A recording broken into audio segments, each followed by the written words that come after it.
पाक India बुनियान मरसूस operation की कामयाबी के पीछे कौन से इनविजिबल फोर्सेस शामिल हैं?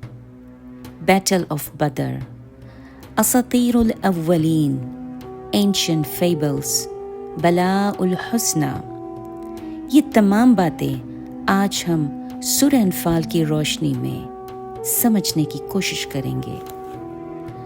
कुरान करीम रब्बुल आलमीन की मिरेकल बुक है जो ना सिर्फ पिछले ज़मानों की बातें बल्कि हाल के बारे में और आने वाले वक्त के बारे में हमें आगाही देती है।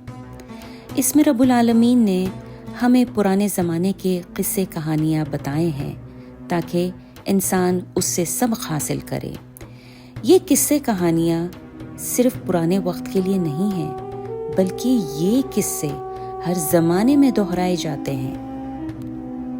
आज की बात का आगाज़ हम दुआ से करते हैं। सूरह आले इमरान वर्स नंबर 26 से। ए अल्लाह, बादशाही के मालिक, तू ही देता है बादशाही जिसे तू चाहता है और तू छीन लेता है बादशाही जिसे तू चाहता है, और तू इज़्ज़त देता है जिसे तू चाहता है, और तू ज़लील करता है जिसे तू चाहता है। तेरे ही हाथ में है भलाई, यकीनन तू हर चीज़ पे कादिर है।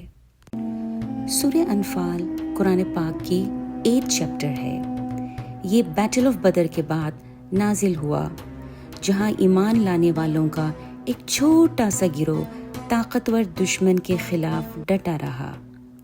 फतह का सबब हथियार नहीं थे, बल्कि ईमान, इत्तेहाद और अल्लाह की मदद थी।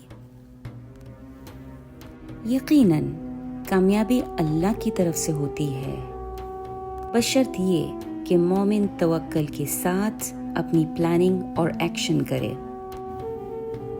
ये सूरत सिखाती है कि नज़्म व ज़ब्त, इताअत और खुलूस अदद से ज़्यादा ताकतवर है, जबकि नफाक, तक़सीम और ख़ुद पसंदी किसी भी बैरूनी क़ुव्वत से बड़ी दुश्मन है। हमारे वक्त में सूरह अनफाल का पैगाम हर जायज़ जिद्दोजहद में गूंजता है। ग़ज़वा बदर में मुसलमानों की मदद के लिए हज़ारों फरिश्ते भेजे गए थे, जो इस बात की याद दहानी करते हैं कि ग़ैबी मदद मोमिनों के लिए होती है। पाकिस्तान का किरदार जो बुनियान मरसूस जैसे ऑपरेशन में नुमाइंदगी करता है, सिर्फ सियासी नहीं, रूहानी है। ये जुल्म के मुकाबले में खुलूस, इंसाफ और इत्तेहाद में रहने की एक दावत है। ये सिर्फ कौमों या सरहदों का मामला नहीं, बल्कि ये रूह की अदल के लिए, मजलूमों के लिए और ज़मीन पे खुदाई तरतीब के लिए जिद्दोजहद है।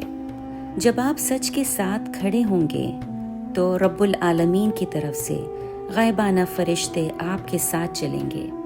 सूरह आले इमरान के वर्स नंबर 8 to 9 को पढ़ के हम रब्बुल आलमीन से दुआ करते हैं। ए हमारे रब, जब तू हमें सीधे रास्ते पे लगा चुका है, तो फिर कहीं हमारे दिलों को कज्जी में मुब्तला ना करो। हमें ऐसे ख़ज़ाना फैज़ से रहमत अता कर कि तू ही फ़याज़ हकीकी है। ए हमारे रब, तू यकीनन सब लोगों को एक रोज़ जमा करने वाला है, जिसके आने में कोई शुबा नहीं। तू हरगिज़ अपने वादे से टलने वाला नहीं है।